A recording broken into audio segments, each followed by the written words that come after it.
I pulled my insulated hood tighter against the Arctic wind and kept my head down. The Alaska gusts hit like a freight train, and even with all my layers, the cold found its way through every gap in my gear. I've been stationed at the Arctic Resource Development Site for 3 months now, but I still wasn't used to how the wind could cut right through you like a blade. The main geological survey building was about 200 yards from my quarters, but in this weather, it might as well have been 2 miles. I squinted through my goggles, following the guide rope we'd installed after someone got lost in a whiteout last season and nearly froze to death. The building was just a dark shape ahead, barely visible through the swirling snow. When I finally reached the door, I had to yank it open against the wind. It slammed behind me as I stepped into the warmth, the sudden temperature change making my glasses fog up immediately. "There he is," I heard Becca's voice before I could see her clearly. "We were about to send a search party." I pulled off my gloves and wiped my glasses on my thermal shirt. Very funny. Rebecca Becca Torres was hunched over one of the computer terminals, her dark ponytail falling over one shoulder. Dr. Wesley Park stood behind her, arms crossed, studying whatever was on the screen. Charles Hoffman, our project manager, paced near the window like a caged animal. "What's so important?" I asked, unzipping my parka. "I had to brave certain death to get here." Wesley looked up. "Austin, you need to see this." His tone made me pause. Wesley wasn't one for dramatics. I hung my parka on the hook by the door and walked over to their station. "What am I looking at?" Becca clicked a few keys, pulling up a satellite image. "This came in from the seismic mapping team this morning." The image showed the vast white expanse of the tundra about 65 miles from our location. There was something embedded in the permafrost. Something big. "Is that?" I leaned closer. "A plane?" Wesley confirmed. "A Boeing 707, by the looks of it." Becca zoomed in on the image. The aircraft was remarkably clear, its outline crisp against the frozen ground. "That's impossible," I said. "The permafrost is constantly shifting. Nothing stays preserved like that." "That's what we said." Becca pulled up another image. "This is from a different angle. Look at the livery. Those are 1960s markings." I studied the image. She was right. The plane looked like it was in perfect condition, like it had just landed yesterday rather than decades ago. "We've checked the records," Wesley said. "There's no documented crash or emergency landing of a 707 in this region, ever." "Could it be some kind of military thing?" I asked. "Secret mission gone wrong?" Wesley shook his head. "Commercial livery, and look at how intact it is. That's not a crash site." Charles stepped forward, his face grim. "Whatever it is, we need answers fast. The environmental impact assessment teams breathing down our necks, and if there's an undocumented aircraft in our drilling zone, it could shut down the entire pipeline project." I straightened up, my mind racing with possibilities. "So, what are we thinking? That someone just parked a vintage Boeing in the middle of nowhere and left it?" "We don't know," Becca said. "That's why we're putting together an expedition to check it out." "And you want me along because you're the best geological analyst we have," Wesley said. "If there's something strange about how this plane is preserved in the permafrost, you'll spot it." I looked back at the image. Something about it made the hairs on my neck stand up. The plane looked too perfect, too untouched by time and the brutal Arctic environment. "When do we leave?" 2 days later, I was in the back of a snowcat, bouncing across the tundra with Roy Fletcher, our mechanical engineer, along with Becca from the mapping team and Marcus driving. The weather had cleared, giving us a window to make the 65-mile journey to the site. "How much longer?" Roy asked, fiddling with one of the tools he'd brought along. "About another hour and a half," Marcus called back from the driver's seat, "assuming we don't hit any crevasses." "Thanks for that comforting thought," I muttered. The snowcat lurched as we hit a rough patch, and I grabbed the overhead strap to steady myself. Through the window, there was nothing but white in every direction, a blank canvas stretching to the horizon. We'd been traveling for almost 2 hours already, and the monotony was getting to all of us. "So what's your theory?" Becca asked me, adjusting her hat. "About the plane?" "I'm reserving judgment until I see it," I said. "But planes don't just appear out of nowhere, and they definitely don't stay perfectly preserved in shifting permafrost." Roy nodded. "I'm more interested in how we're going to get inside it. If it's been there since the 60s, that fuselage is going to be sealed tight in the ice." "That's why we brought you," I said. "You're the one with all the fancy tools." He patted his equipment bag. I came prepared. The rest of the journey passed in relative silence. We were all lost in our own thoughts, wondering what we'd find when we reached the site. I kept thinking about the satellite images, how perfect the plane had looked, like it had been placed there deliberately. Our base was located 85 miles northwest of Deadhorse, one of the most remote oil operations in North America. Out here, we were completely cut off from civilization. The nearest real town, Fairbanks, was over 120 miles south. If something went wrong, we were on our own. "There," Marcus called suddenly. 2 o'clock. We all pressed against the windows on the right side of the snowcat. At first, I didn't see anything but more endless white. Then, as we got closer, I spotted it, a dark shape emerging from the permafrost. Marcus brought the snowcat to a stop about 50 yards from the site. "That's as close as I'm comfortable getting. Don't want to risk the ice." We geared up in silence, each of us pulling on our extreme weather gear. I checked my pack one last time. Camera, sample containers, notebook, extra batteries for everything. The temperature readout on the snowcat's dashboard showed minus 38 degrees. "Ready?" I asked, looking around at the team. They nodded, and we stepped out into the cold. The wind wasn't as bad as it had been back at base, but it was still enough to make my eyes water as we trudged through the snow toward the plane. As we got closer, I felt a growing sense of unease. The aircraft was just as the satellite images had shown, a perfectly preserved Boeing 707 with 1960s markings embedded in the permafrost as if it had landed there yesterday. "This is wrong," I said, my voice muffled by my face covering. "Look at the ice formation around it. It's too uniform." Roy was already circling the visible part of the fuselage. "It's pristine," he called back. "Not even any frost damage on the windows." I moved closer, studying where the plane met the frozen ground. There was no distortion, no crushing of the metal, no signs of impact or stress. It looked like someone had carefully lowered the aircraft onto the surface, and then the permafrost had gently formed around it. "The markings," Becca said, pointing to the tail. "Trans-Pacific Airlines. They went out of business in the 70s. "How do you know that?" I asked. "My dad was an aviation buff." She took a few photos. "This is exactly how their planes looked in the late 60s. Roy was already unpacking his equipment. "The emergency exit here is our best bet," he said, pointing to a section where the ice seemed thinnest. "I can cut through with the thermal lance." "How long will that take?" Marcus asked, stamping his feet to keep warm. "With this ice, maybe an hour." Roy started assembling his equipment. "You guys might want to set up the shelter tent. No point in everyone freezing while I work." Marcus and Becca went back to the snowcat to get the shelter while I stayed with Roy, fascinated by the plane. "You ever seen anything like this?" I asked him. He shook his head, adjusting the settings on his thermal lance. "Never. And I've been on recovery operations for crashed aircraft before." "This isn't a crash site, Austin. This thing looks like it could fly away if we dug it out."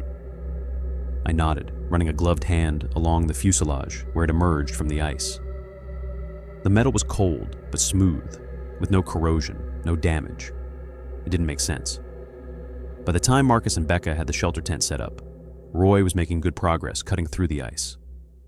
I helped him where I could, clearing away the melted slush before it could refreeze. "Almost there," Roy said after about 40 minutes of work. The thermal lance had cut a rough square around the emergency exit. "Stand back."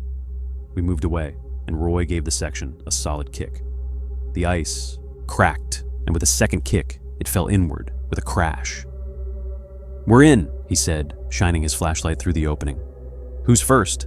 "I'll go," I said, stepping forward. This was why I'd come, after all. Roy nodded. "I'll come with you. Becca, Marcus, you two okay staying out here as backup?" They agreed, and I climbed through the opening, Roy right behind me. The beam of my flashlight swept across the interior of the plane, and I froze. "What the hell?" Roy whispered. The cabin was filled with passengers, dozens of them sitting in their seats as if waiting for takeoff. But they weren't people. They were mannequins, each one dressed in period-appropriate clothing from the 1960s. Suits, dresses, hats. Some had magazines open on their laps. Others were posed looking out the windows. "This is messed up," I said, moving down the aisle. The mannequins were incredibly detailed, their faces molded with unsettling realism. Laugh lines, worry creases, even individual eyelashes. "Look at this," Roy said, pointing to a drink cart in the aisle. It was set up with tiny bottles of liquor, plastic cups, even ice in the small compartment. Who would go to this much trouble? I shook my head, unable to answer. The entire scene was like a perfect diorama preserved in time. I moved further up the aisle toward the front of the plane. I'm going to check the cockpit, I told Roy. Keep looking around here, he nodded, still examining the mannequins with a mixture of fascination and unease. I made my way to the front of the plane and pushed open the cockpit door. 2 more mannequins sat in the pilot and co-pilot seats, dressed in full uniform with captain stripes and name badges. The cockpit instruments were all set to normal flight parameters, as if the plane were cruising at 30,000 feet. That's when I spotted it, a leather-bound book wedged between the pilot's seat and the center console. I picked it up carefully and shined my flashlight on the cover. It was a journal, worn but well-preserved. Roy, I called back. I found something. He appeared in the cockpit doorway. What is it? A journal. Looks like it belonged to the captain. I opened it to the first page. Captain Jake Bailey. Roy looked over my shoulder at the neat handwriting. Is it real? Seems like it. I carefully closed the journal and tucked it into my pack. Let's finish documenting everything and get back to camp. I want to read this properly. We spent another hour photographing the interior of the plane and collecting small samples of materials. A thread from one of the mannequins' clothing, a scrap of paper from a magazine, a swab from one of the windows. The whole time, I couldn't shake the feeling that the mannequins were watching us, their glassy eyes following our movements. By the time we climbed back out through the emergency exit, the wind had picked up again. We should head back, Marcus said. Storm's coming in. We trudged back to the snowcat and drove to the small camp we'd set up about a mile away, where our shelters were anchored in a more stable area of the tundra. Inside the main tent, with the heater running, we finally started to warm up. So, Becca asked, what did you find? I pulled out the journal. The plane is full of mannequins, dozens of them, all posed like passengers and crew, and I found this in the cockpit. I opened the journal and turned to the first entry. The others gathered around as I began to read aloud. Flight log, Trans-Pacific Airlines, Flight 513, Captain Jake Bailey commanding, January 7th, 1966. Departed San Francisco International Airport at 800 hours, bound for Tokyo. The journal entries started normal enough, routine flight notes, weather patterns, fuel consumption. But as I continued reading, the entries became increasingly strange. January 7th, 1966. 1400 hours. We've encountered unusual atmospheric conditions. Navigation instruments malfunctioning. Radio contact lost with all ground stations. I turned the page. 1500 hours. We've entered what I can only describe as a curtain of light. The sky has changed color. The ocean below is no longer visible. The next entry made me pause before continuing. 1700 hours. We appear to have crossed into another world. The stars are wrong. There are patterns in the sky I've never seen before. The passengers are frightened. I've told them we're experiencing the northern lights to keep them calm. Roy leaned closer. Is this for real? I nodded, turning to the final entry. Time unknown. We've been circling for what feels like days, but the chronometers still read 1800 hours. The sky has an eye. I don't know how else to describe it. A great eye watching us. It's guiding us down. We're going to land. God help us all. I closed the journal and looked up at the others. Their faces reflected the same mix of disbelief and unease that I felt. That's it? Becca asked. That's the last entry? I nodded, flipping through the remaining pages. The rest is blank. We sat in silence, the wind howling outside our tent, each of us trying to make sense of what we'd found. I couldn't sleep. Every time I closed my eyes, I kept hearing that final line from Bailey's journal. A great eye watching us. The words played on repeat in my head while the others drifted off one by one. The tent wasn't helping. Something was vibrating through the permafrost. A low, steady hum that seemed to travel up through my sleeping bag. I pressed my ear to the ground, and it got stronger. Definitely not my imagination. Hey, I whispered. Anyone else feel that? No answer. Just the sound of deep, rhythmic breathing from the others and the occasional creak of the tent as the wind pushed against it. I sat up and checked my watch, 2:15 in the morning. I'd been tossing and turning for almost 3 hours. The vibration continued. It wasn't mechanical, not like a distant generator or engine. It was more organic, somehow, pulsing like something breathing under the ice. I grabbed my headlamp and shined it around the tent. Marcus was bundled up, with just his nose poking out of his sleeping bag. Becca had her back to me. Roy was on his side, facing the tent wall. I lay back down and pulled my sleeping bag up to my chin, closed my eyes, and tried counting backward from 100. Made it to 73 before the image of the mannequins popped into my head. Dozens of them, sitting there in perfect rows, frozen in time. The humming grew louder. Or maybe I was just more aware of it now. It seemed to have a pattern.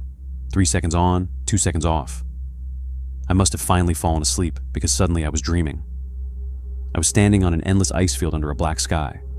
No stars, no moon, just darkness. Then slowly, the darkness began to part like a massive eyelid opening. Behind it was an enormous eye, impossibly huge, filling the entire sky, its pupil dilating as it focused directly on me. I could feel it seeing through me, into me. I woke with a gasp, my sleeping bag damp with sweat despite the cold. The tent was bathed in the gray light of Arctic morning. Everyone else was already up, moving around outside. The humming was gone. I rubbed my face and tried to shake off the dream. It had felt so real, that massive eye looking down at me from the sky, just like Bailey had written. "You finally up?" Becca poked her head through the tent flap. "We've got coffee going." I crawled out of my sleeping bag. "What time is it?" "Almost 9. We let you sleep. You were tossing around all night." Outside, Roy was hunched over the portable stove, stirring something in a pot. Marcus was checking equipment, and the storm had passed, leaving behind that eerie Arctic clarity where you can see for miles. "Rough night?" Roy asked, handing me a steaming mug. I took a sip of coffee. "Yeah, weird dreams about the plane." I nodded. "And that journal. I can't stop thinking about it." "Well, we've got 3 more days out here to document everything," Marcus said, looking up from his equipment check. "Charles radioed this morning. They want comprehensive photos, measurements, material samples. The works." We spent the day doing exactly that. Roy and I focused on the plane's exterior, documenting every inch with photos and measurements. Becca mapped the site while Marcus collected permafrost samples from around the aircraft. "No registration numbers match any known registry," Roy said, flipping through his notes that evening. "I checked against both domestic and international databases." "How is that possible?" Becca asked. "Every commercial aircraft has identification." "This one doesn't," Roy replied. "At least not any that correspond to real records." The next morning we went back inside the plane. I tried not to look directly at the mannequins, but I couldn't shake the feeling they were different somehow. One in the back row seemed to be facing slightly more to the left than I remembered. A female figure in a blue dress had her hand positioned differently on the armrest. "Did you move any of these?" I asked Roy as he collected material samples from the seats. "No, why would I?" "They just look different." Roy glanced around. "They're exactly the same as yesterday." "Yeah, probably just my imagination." But it wasn't. Over the next 2 days, I became increasingly certain the mannequins were shifting positions between our visits. Nothing dramatic, just subtle changes. A head turned slightly, a hand moved from a lap to an armrest, a crossed leg uncrossed. I started taking my own reference photos, comparing them each time we returned. There were differences, but so slight that when I showed Roy, he just shrugged. "Camera angles," he said, "or tricks of the light." By our final night at the site, I was barely sleeping. The humming had returned, stronger now. The vibration seemed to travel up through my spine whenever I lay down. I must have dozed off eventually because I woke suddenly in the middle of the night. The tent was silent, except for Becca's breathing and Marcus's occasional snore. Roy's sleeping bag was empty. I checked my watch. 3:17 in the morning. "Roy?" I whispered. No answer. I put on my boots and grabbed my parka, figuring he'd stepped outside to use the bathroom. But when I unzipped the tent and looked out, there were no footprints in the fresh snow, just smooth, unbroken white, stretching away in all directions.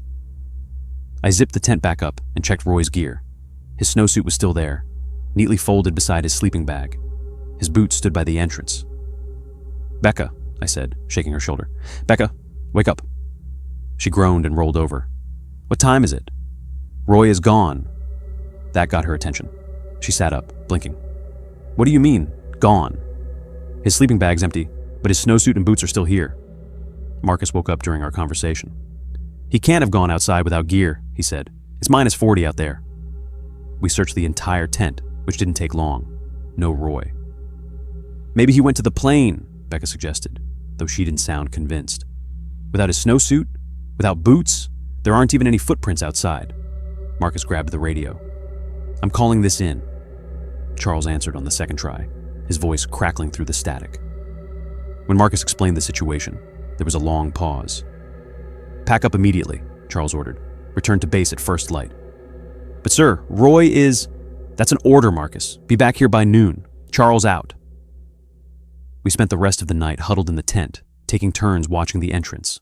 Nobody slept. Nobody talked much either. The humming through the ice seemed louder than ever. At first light, we packed up our equipment and samples. I kept Roy's journal and the material samples from the plane in my personal pack. We made one last trip to the aircraft, hoping somehow Roy would be there. But the plane was exactly as we'd left. It, except for one mannequin in the back row that was now standing in the aisle. I didn't point it out to the others. I just wanted to get back to base. The return journey felt twice as long, with Marcus pushing the snowcat to its limits across the frozen tundra. The landscape blurred past, endless white, punctuated by the occasional rock outcropping or fuel cache marker. We reached the ARD facility just before noon, and Charles was waiting for us at the vehicle bay, along with Wesley and Dr. Phillips, the security chief. Inside, Charles said, his expression grim. Debrief room, now. Once we were seated around the table, Wesley closed the door, and Dr. Phillips pulled out a tablet. I've reviewed all personnel files, Dr. Phillips said without preamble. There's no record of anyone named Roy Fletcher ever being assigned to this facility. I stared at him. What are you talking about? Roy's been here for months. He's our mechanical engineer. Dr. Phillips shook his head. We have no mechanical engineer named Roy Fletcher. That's ridiculous, Becca said. He fixed the heating system in the East Wing last month. The heating system was repaired by Marcus, Wesley said. It's all documented. Look, I said, leaning forward. Roy came with us to the plane. He cut the entry hole with a thermal lance. He's been on this base since October. Dr. Phillips turned his tablet around, showing us the personnel roster. I scanned the names. No Roy Fletcher. This is wrong, I insisted. I've worked with Roy almost every day since I got here. We all have. Dr. Phillips flipped through more screens. Duty rosters, maintenance logs, even photos from base events. No sign of Roy in any of them. You're telling me we imagined an entire person? Marcus asked, his voice rising. All four of us had the same hallucination? I'm telling you what the records show, Dr. Phillips replied calmly, and the records show no Roy Fletcher has ever set foot on this base. I started noticing things were off about 3 days after we got back from the plane site. Little stuff at first. The coffee maker in the break room was on the wrong counter. My desk lamp was on the left side instead of the right, where I always kept it. I figured maybe the cleaning crew had moved things around. Then I walked into the lab, and all the microscopes were arranged in a completely different order. I've been working with those microscopes for months. I knew exactly how they were set up. Did someone reorganize in here? I asked Wesley, who was hunched over a sample tray. He barely looked up. No, why? The equipment's all different. The microscopes. They've always been like that, Austin, he said, sounding annoyed. Can you hand me that slide box? I passed him the box, but something in his tone bothered me, like he was deliberately shutting down the conversation. That night in the cafeteria, I brought up Roy while sitting with Marcus and Becca. I wonder if there's any news about Roy. Has anyone heard anything? They both got really quiet. Marcus suddenly became very interested in his mashed potatoes. Becca glanced at the door like she was looking for an escape route. What? I asked. Maybe you should talk to Dr. Phillips, Becca finally said, about, getting some rest. I'm fine, I told her. I'm just asking about Roy. Marcus cleared his throat. Look, man, I know the trip was stressful, but you've got to let this go. There is no Roy Fletcher. I pushed my tray away. We all worked with him for months. He was with us on the expedition. He cut through the ice to get us into that plane. That was me, Marcus said quietly. I cut through the ice. I stared at him. That wasn't right. Marcus had been setting up the shelter tent with Becca when Roy opened the plane. I remembered it perfectly. Becca will back me up, I said. She was with you when Roy was cutting into the plane. Becca and Marcus exchanged that look again, the one that said they thought I was losing it. Becca from mapping? Becca asked carefully. She wasn't on the expedition. I got up and left without another word. The next day was worse. I went to check some of our samples from the plane and found them cataloged differently than I remembered. The thread sample I'd taken from one of the mannequins' clothing was labeled as synthetic fiber, unknown source. I distinctly remembered labeling it thread sample, mannequin clothing, plain interior. I pulled up the expedition photos on my tablet. Something felt wrong as I scrolled through them. The plane looked the same, but the team photos were off. There was me, Marcus, and someone I didn't recognize, a short guy with a beard. No Roy, no Becca. I went back further in my photo library, looking for base pictures from before the expedition. Group shots from movie nights, the Christmas party, field training. Roy should have been in dozens of them, but he wasn't in any of them. By the end of the week, I was keeping notes of every inconsistency I found. The layout of the research wing had somehow changed. A storage closet where I remembered a bathroom being. The mess hall had different tables. Even my own quarters felt slightly off, like someone had moved everything an inch to the left while I was sleeping. And then Becca disappeared completely. I went to her quarters to talk to her about the expedition photos. Her door had a different name tag. Dr. Amanda Knox, Seismic Analysis. I knocked anyway. A woman I'd never seen before opened the door. "Can I help you?" "I'm looking for Becca," I said. "Rebecca Torres." She frowned. "There's no one by that name here.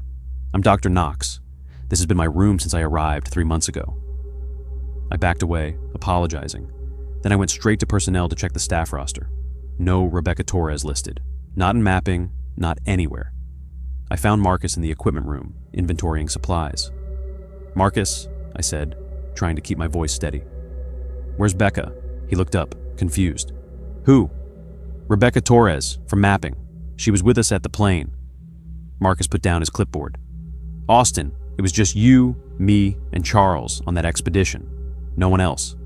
"Charles wasn't with us. It was you, me, Roy, and Becca." Marcus took a step toward me, hands raised like he was approaching a wild animal. "Look, I'm worried about you. Maybe the isolation is getting to you. It happens to people out here sometimes. The darkness, the cold, it messes with your head." "I'm not imagining people," I shouted. Then I forced myself to calm down. "Show me the expedition log, the official one." Marcus hesitated, then pulled up the file on his tablet. There it was, in black and white. Expedition team, Austin Caldwell, research, Marcus Hartley, engineering, Charles Hoffman, project supervisor. I grabbed the tablet from him. That's not right. Charles never left the base. He was on the radio when we called in about Roy going missing. "Austin," Marcus said gently. "Charles was with us the whole time. He was the one who found the journal." But that wasn't true. I found the journal. I was the one who read it out loud in the tent while everyone listened. I remembered it perfectly. I handed back the tablet and left without another word. I went straight to my quarters and dug through my personal pack, the one I'd brought back from the expedition. The journal was still there, along with the samples I'd collected from the plane. At least those were real. I flipped open the journal, needing to confirm my own sanity. The entries were there, just as I remembered. Bailey's account of the strange lights, the instruments failing, the eye in the sky. But when I reached the final pages, where Bailey described preparing for landing, the writing had changed. It wasn't the same handwriting anymore. The last entry now read, "They're watching us. They've always been watching. They replace us one by one. If you're reading this, you're next." I dropped the journal like it had burned me. That wasn't what I'd read in the tent. That wasn't Bailey's writing at all. The next morning I went to the research lab early, before anyone else arrived. I pulled up the expedition photos again, this time on the main computer. I found the group shot we'd taken in front of the plane. There I was, standing alone. No Marcus, no Roy, no Becca, not even Charles. Just me, smiling at the camera with the abandoned plane behind me. That's when I heard it.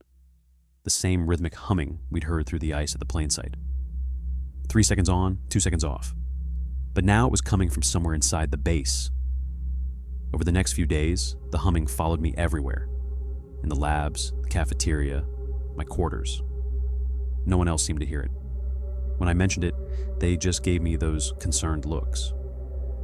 I started noticing people watching me. Researchers who'd normally be focused on their work would glance up when I entered a room. Conversations would stop, mid-sentence. Once I walked into the break room and caught 3 technicians whispering. They immediately separated and busied themselves with coffee cups and snacks. "Were you talking about me?" I asked. "Of course not," one said, not meeting my eyes. I wasn't convinced. That night, I barricaded myself in my quarters, pushing my desk in front of the door. I started a journal of my own, writing down everything that had happened since we found the plane. Every detail I could remember about Roy and Becca. Every change I'd noticed around the base. If I was losing my mind, at least I'd have a record of how it happened. The humming kept me awake most of the night. 3 seconds on, 2 seconds off. By morning, I was exhausted, but determined to find some proof I wasn't crazy. I tried calling up the satellite images of the plane that we'd seen that first day, but they were gone from the system.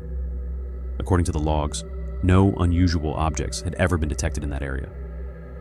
People started avoiding me completely. When I entered the cafeteria, researchers would suddenly remember urgent work.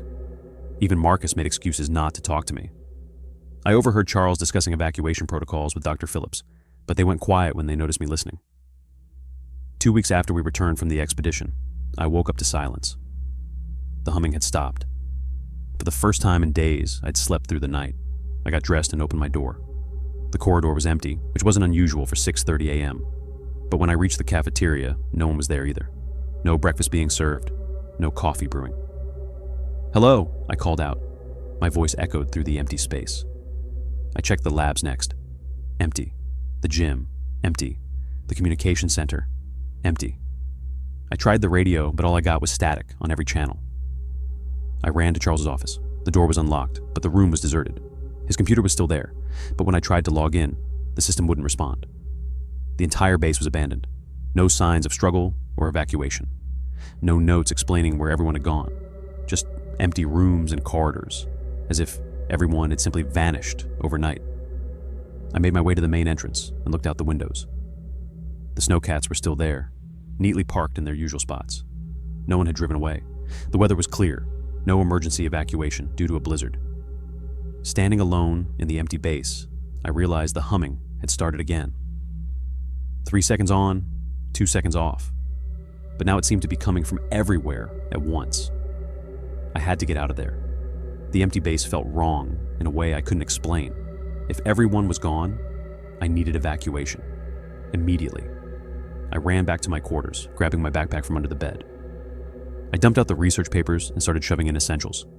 Extra thermal layers, emergency rations, my journal documenting all the changes, Bailey's journal from the plane, the samples I'd collected. I grabbed my extreme weather gear from the closet, the heavy-duty parka, insulated pants, face mask, and goggles. As I was changing, I caught my reflection in the window glass. I froze. For a second, just a split second, my face seemed to shift like a glitch in a video. My features blurred and rearranged themselves before settling back to normal. I jumped back, heart racing. What the hell was that? I approached the window again, slowly. My reflection looked normal now. Pale, terrified, but normal. I raised my hand to touch my face, and my reflection did the same. Then it happened again. Just for an instant, my reflection's movement lagged behind mine. Its face rippled like water, features stretching before snapping back to normal. I stumbled backward, knocking over my desk chair. The humming grew louder. 3 seconds on, 2 seconds off. It was in the walls, the floor, everywhere. I had to get out. Now. I finished gearing up as fast as I could, hands shaking so badly I could barely zip my parka. I grabbed my pack and the emergency survival kit from under the bed. The base kept snowmobiles in the equipment shed. If I could get to one, I'd have a chance. A chance to get where? The nearest town was over 120 miles away. I'd never make it in these conditions. The plane. Bailey's journal talked about crossing between worlds. If I was right, if reality itself was breaking down around me, maybe the plane was the key. Maybe it was a way home, or at least away from whatever was happening here. I took one last look around my quarters, then headed for the door. The humming followed me, getting louder with each step. I ran through the empty corridors, past the labs, past the mess hall to the main entrance. I pushed through the doors into the Arctic night. The cold hit me like a physical blow. Even through my extreme weather gear, the temperature probably around -40, bit into any exposed skin. The wind wasn't strong, thankfully, but it was enough to make the cold even more dangerous. I pulled my goggles down over my eyes and adjusted my face mask. The equipment shed was about 50 yards from the main building. I trudged through the snow, the beam of my headlamp cutting through the darkness. The sky above was clear, stars blazing with an intensity you only see in the Arctic. The aurora danced green and purple across the horizon. I reached the shed and yanked the door open. The snowmobiles were lined up inside, just as they should be.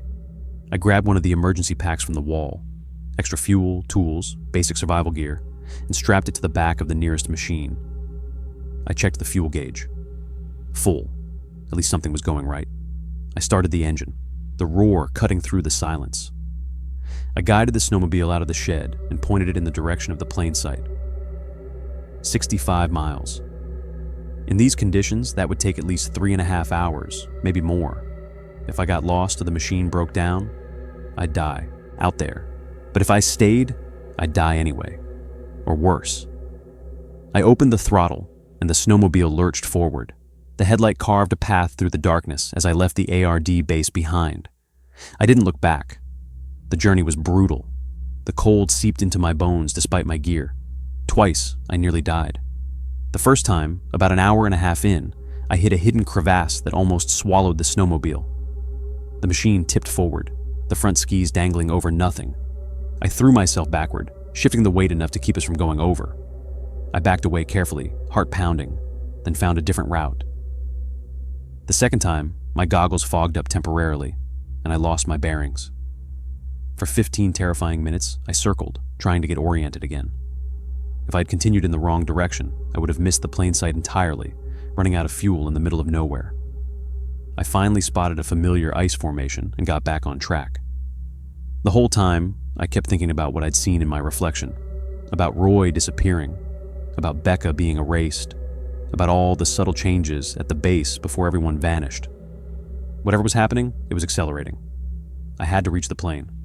After what felt like forever, I saw it. The Boeing 707 sat exactly as we'd left it, partially embedded in the permafrost, pristine despite decades in the Arctic. I killed the snowmobile engine about 20 yards away and approached on foot, my headlamp illuminating the aircraft's fuselage. The Trans-Pacific Airlines logo stood out against the white background. The entrance we'd cut was still there, the ice around it refrozen but thinner than the surrounding area. I used an ice pick from my pack to break through, enlarging the hole enough to squeeze through. Inside, the plane was exactly as I remembered. Rows of seats filled with mannequins in 1960s clothing, the cabin preserved like a time capsule. I moved down the aisle, my headlamp sweeping across the figures. The mannequin that had been standing in the aisle during our last visit was still there, its blank face turned toward the cockpit. I approached it slowly.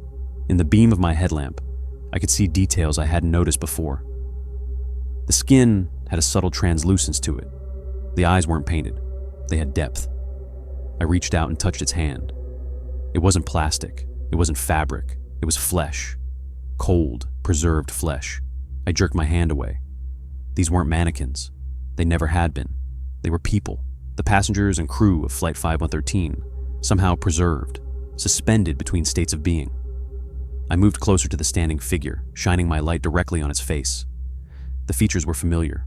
It was Roy.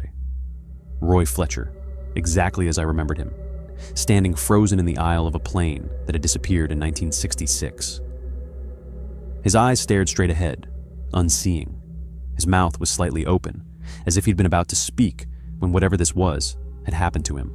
I backed away, bumping into the seats behind me. I turned and saw more familiar faces among the mannequins. Becca, Marcus, Wesley, Charles, all of them seated throughout the cabin, frozen like the original passengers. I stumbled toward the cockpit, desperate to understand. The door was open. Inside, the two pilots sat as before, but now I could see they were human, preserved somehow, but human. And next to them, in what should have been the flight engineer's seat, sat Dr. Phillips. I sank into the remaining seat, Bailey's journal clutched in my hand. I opened it, flipping to the final entry, the one that had changed, warning me I was next. But the entry had changed again. Now it read, We've crossed over. Not dead, not alive. Caught between. The others are coming. They take your place in the world you left. They wear your face, and you join us here in the in-between. If you're reading this, you're already one of us." I looked up from the journal and caught my reflection in the cockpit window. My face shifted and rippled, features blurring before reforming. But this time, they didn't settle back to normal. The face looking back at me wasn't mine anymore. I turned away from the window and noticed Bailey's journal still open on the console. I picked it up, thinking I'd read those same haunting words again. But the page had turned. There were more pages I hadn't seen before. The handwriting was the same cramped script as before, but these entries looked fresher, somehow, less faded than the earlier ones. "Day 37 in the between place," it read. "I finally understand the pattern of the light. It's not random, it's a cycle. The shimmer appears every 12 days, always in the same spot on the horizon. The others don't see it. They've given up, but I've been watching, counting, measuring. The way back exists. The engines still have power. We just need to fly through exactly when the curtain opens." I flipped through more pages, my heart hammering in my chest. Bailey had filled another 20 pages with calculations, diagrams of star positions, and coordinates. He'd been methodically working out how to get back. The final pages contained step-by-step instructions for restoring full power to the aircraft systems, precise headings, and the exact timing needed to break through what he called the membrane between worlds. I sat down in the captain's chair, clutching the journal. This was a way out. It had to be. The humming sound, 3 seconds on, 2 seconds off, seemed to intensify around me, almost like it was responding to my discovery. I tucked the journal into my parka and stood up. If I was going to attempt this, I needed to gather supplies. I had parts from my snowmobile, tools from my emergency pack, and whatever I could salvage from the plane itself. First, I needed to check the aircraft systems. I found the master switch panel and flipped several toggles. To my surprise, dim lights flickered on throughout the cabin. The plane still had some power after all these decades, or however time worked in this place. I spent the next several days taking inventory. The Boeing 7007 was in remarkable condition, considering. No obvious structural damage, control surfaces seemed intact.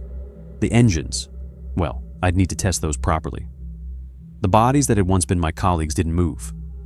They remained in their seats, perfectly preserved, eyes open, but unseeing. I avoided looking at Roy directly. His face brought back the memory of that night in the tent when he'd vanished, leaving behind only his empty sleeping bag. "I'm not ending up like you," I told his still form. "I'm finding a way back." According to Bailey's notes, I had 11 days until the next window would appear, the curtain of light that might lead back to my world. For the next several days, I worked non-stop, following Bailey's instructions meticulously. The journal detailed how to bypass damaged systems, how to reroute power from auxiliary batteries, and how to prime the engines without conventional ground equipment. His notes were surprisingly technical for a 1960s commercial pilot, almost as if he'd spent years learning the aircraft systems inside and out. On the 4th day, I hit my first major obstacle. The fuel lines had crystallized in several places, not frozen, but transformed into something else entirely. The fuel itself had changed too, becoming thicker, almost gel-like. Bailey's journal had a solution for this as well. A mixture of antifreeze from my snowmobile combined with a chemical he'd found in the plane's emergency kit. "The between place changes things," Bailey had written. "Materials behave differently here. What matters is intent and pattern, not just chemistry."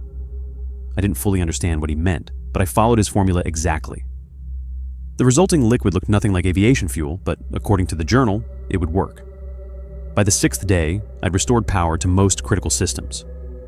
The cockpit lit up when I flipped the master switches, gauges spinning briefly before settling into their readings. Outside, the eternal Arctic twilight continued. Neither full day nor complete night, just the same flat grayish light. I kept hearing noises from outside the plane, scraping sounds against the hull like something was testing the surface. I tried not to think about what might be out there. On the 8th day, I attempted to start the first engine. Following Bailey's instructions, I bypassed several safety systems and rerouted power directly to the starter. The engine coughed, whined, and died. I tried again, adjusting the mixture as the journal suggested. This time, it caught, spinning up with a deep, vibrating roar that shook the entire aircraft, I couldn't help myself. I laughed out loud, the sound strange in the cabin that had been silent for so long. One by one, I started the remaining engines, each one roaring to life. The humming noise that had followed me everywhere was temporarily drowned out by the engines, and that alone felt like a victory. The bodies didn't react to the noise or vibration. They remained fixed in place, including Roy standing in the aisle exactly as I'd found him. By day 10, I'd completed almost all of Bailey's procedures. The aircraft was ready, or as ready as it could be. I spent hours studying his calculations for the approach path toward what he called the thin spot. According to his notes, I would need to taxi to a specific starting point, then accelerate directly toward a set of coordinates where the curtain would appear. On the morning of the 11th day, I did a final check of all systems. Everything was working, though some gauges flickered erratically. I couldn't worry about that now. Bailey's journal indicated I had one chance. The window would only remain open for approximately 90 seconds. On the morning of the 12th day, I strapped myself into the captain's seat. Bailey's journal lay open on the co-pilot's seat, turned to the final page of instructions. I ran through the pre-flight checklist one last time, my hands shaking slightly as I flipped switches and confirmed readings. "This is it," I said to the empty air. "Time to go home." I released the brakes and pushed the throttles forward. The plane began to move, slowly at first, then gaining speed as it slid across the ice. I cleared a makeshift runway using tools from my pack, plotting the exact course Bailey had specified. The engines roared as I pushed them to full power. Through the cockpit window, I could see the horizon ahead. And there, just as Bailey had described, was a slight shimmer in the air, like heat waves rising from hot pavement. It was subtle, but definitely there. The plane picked up speed, bouncing slightly on the uneven ice. I kept my eyes fixed on that shimmer, which seemed to be growing more distinct as I approached. It was forming into what looked like a vertical curtain of light, just as Bailey had described in his original entries. Something caught my eye in the side mirror. Movement behind the plane. I glanced back through the cockpit's rear windows and felt a surge of terror. Figures were emerging from the ice itself, human-shaped but moving all wrong. Too fluid, too fast. They flowed rather than ran, streaming across the ice in pursuit of the accelerating plane. I recognized them immediately. Roy was there, and Becca, Marcus too, but also figures I hadn't seen before. People in 1960s clothing who must have been the original passengers. They moved as one, like a wave of bodies flowing across the ice. "No," I muttered, pushing the throttles even further. "Not happening." The plane shuddered as it continued to accelerate. The curtain of light ahead was fully visible now, a vertical sheet of shimmering energy. According to Bailey's notes, I needed to hit it at precisely the right speed. Too slow, and we'd bounce off. Too fast, and we'd shatter against whatever lay beyond. I checked the airspeed indicator, adjusting the throttles to match Bailey's specified velocity. The pursuing figures were gaining on us, moving impossibly fast across the ice. I could see their faces now, expressionless, eyes fixed on the plane, arms outstretched. The curtain of light was only seconds away. I gripped the controls tightly, keeping the plane steady on its course. The shimmering wall filled the entire windscreen now, pulsing with an internal rhythm that matched the humming sound. 3 seconds on, 2 seconds off. "Come on," I whispered as the plane hurtled toward the light. "Come on." I caught one final glimpse of the pursuing figures in the mirror. They'd nearly reached the tail of the plane, their hands stretching toward the fuselage. Roy was in the lead, his face still blank, but his eyes now locked directly with mine in the reflection. The nose of the plane touched the curtain of light. For a moment, resistance pushed back against the aircraft, like we'd hit an invisible barrier. I held the controls steady, maintaining speed exactly as Bailey had instructed. The shimmering energy began to part around the cockpit windows as we pushed through. The world outside turned blindingly white, then fractured into countless shards of light. Then everything went black. When normal vision returned, I found myself flying through familiar skies. Below stretched the Alaskan landscape I knew, the tundra, the distant mountains, the industrial facilities of the oil fields. The plane's instruments had settled into normal readings. The compass pointed steadily north. My watch, which had stopped during the crossing, was ticking again. I radioed the nearest airfield and managed to land the vintage Boeing safely. The authorities were baffled by my arrival and a supposedly missing aircraft, but the plane's registration checked out as belonging to a private collector who'd reported it stolen months earlier. I told them I'd found it abandoned and managed to get it running, leaving out the impossible parts of my story. They were skeptical, but had no better explanation. When I called Janet from the airport, she cried with relief. She'd been worried sick. I'd been missing for 2 weeks longer than expected, with the ARD facility reporting no record of my employment there. Arctic Resource Development says they've never heard of you, she told me through tears. Austin, where have you been? I couldn't explain. How do you tell your wife that you've crossed between parallel worlds, that everyone you worked with has been replaced by identical copies, that reality itself had been shifting around you? I flew home to Fairbanks, to my real life, to my family who remembered me. Janet picked me up at the airport, and for the first time in weeks, I felt like I could breathe again. She held me tight in the terminal, tears streaming down her face. I thought I'd lost you, she whispered. I'm here, I said, though part of me wondered if the man she was holding was really the same Austin who'd left for that job in the Arctic. The drive home from the airport was surreal. Familiar streets, familiar landmarks, everything exactly as I remembered it. Janet kept glancing at me as she drove, as if she couldn't quite believe I was really there. The kids have been so worried, she said, her voice still thick with emotion. Chloe called every day asking if we'd heard anything. Trevor hasn't been sleeping well. Where are they now? At school. We didn't tell them you were coming home today. We wanted to be sure. She trailed off, but I understood. They'd been preparing for the possibility that I might not come back at all. When we pulled into our driveway, I sat for a moment, just looking at our house. The same blue shutters, the same mailbox that Trevor had backed into with his bike last summer, leaving a small dent. Real, solid, home. Inside, Janet made coffee while I sat at our kitchen table, the one we'd bought when we first moved to Fairbanks, with a ring stain from when Chloe had set down a hot mug without a coaster. These details felt precious now, anchors to a reality I'd almost lost. Austin, Janet said carefully, setting a mug in front of me. What happened out there? The company says you were never employed there. Your supervisor, Charles Hoffman. They say no one by that name works for Arctic Resource Development. I wrapped my hands around the warm mug, choosing my words carefully. There was an accident, equipment malfunction. I was unconscious for a while, disoriented when I woke up. The cold, the isolation, it affects your memory. It was close enough to the truth, and Janet seemed to accept it. She'd always been practical that way, focused on solutions rather than dwelling on problems she couldn't fix. The kids came home that afternoon. Chloe burst through the door first, dropping her backpack and rushing to hug me. At 19, she was usually too cool for public displays of affection, but not today. Dad, oh my God, we were so scared, she said, her voice muffled against my shoulder. Trevor hung back for a moment, 16-year-old pride warring with relief before joining the group hug. You look like hell, he said, which was probably his way of saying he was glad I was alive. That evening, over Janet's homemade lasagna, I listened to 3 weeks' worth of family news. Chloe's environmental science professor had praised her research project on Arctic climate change. Trevor's hockey team had made it to regionals. Janet had been offered the superintendent position she'd been working toward for years. Normal life. Real life. The kind of solid, predictable existence I'd taken for granted before. But something had changed in me. That first night home, I woke at 3:17 a.m., the exact time Roy had disappeared from our tent. I lay in the darkness, listening for the humming that had followed me for weeks. Nothing but the familiar sounds of our house settling, the furnace cycling on, Janet's steady breathing beside me. Still, I got up and checked all the mirrors in the house. My reflection looked back, tired but normal.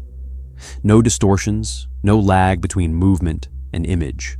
Just me, Austin Caldwell, husband and father, home where I belonged. The next morning, I called my doctor and scheduled a complete physical. The blood work came back 3 days later with some unusual results. There are some microscopic particles in your blood that I can't identify, Dr. Martinez explained, frowning at the lab report. They're not harmful that we can tell, but they're unlike anything in our reference database. They seem to exist at multiple quantum states simultaneously.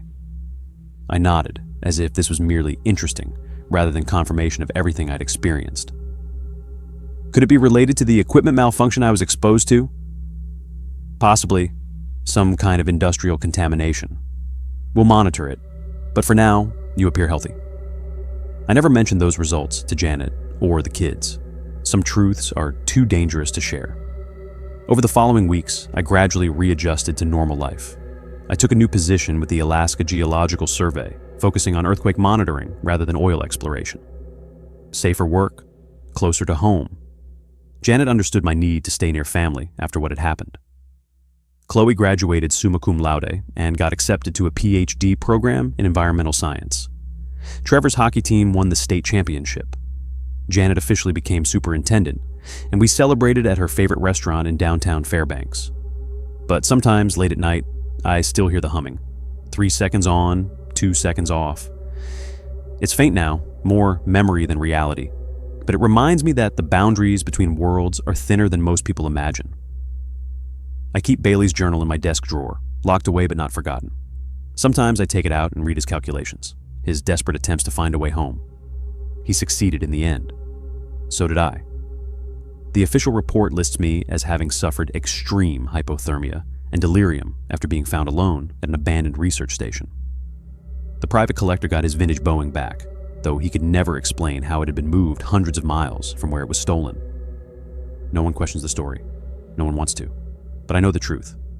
Somewhere out there, in a world just slightly offset from this one, my colleagues remain trapped in that between place. And their replacements, wearing their faces, living their lives, are here in this world. The humming never really stops. It's just waiting. Waiting for the next crossing, the next window between realities. Because now I understand what Bailey learned in that cockpit all those years ago. Some of us are destined to serve as bridges between worlds we're not meant to comprehend. The membrane is thin, and I'll always be connected to what lies on the other side.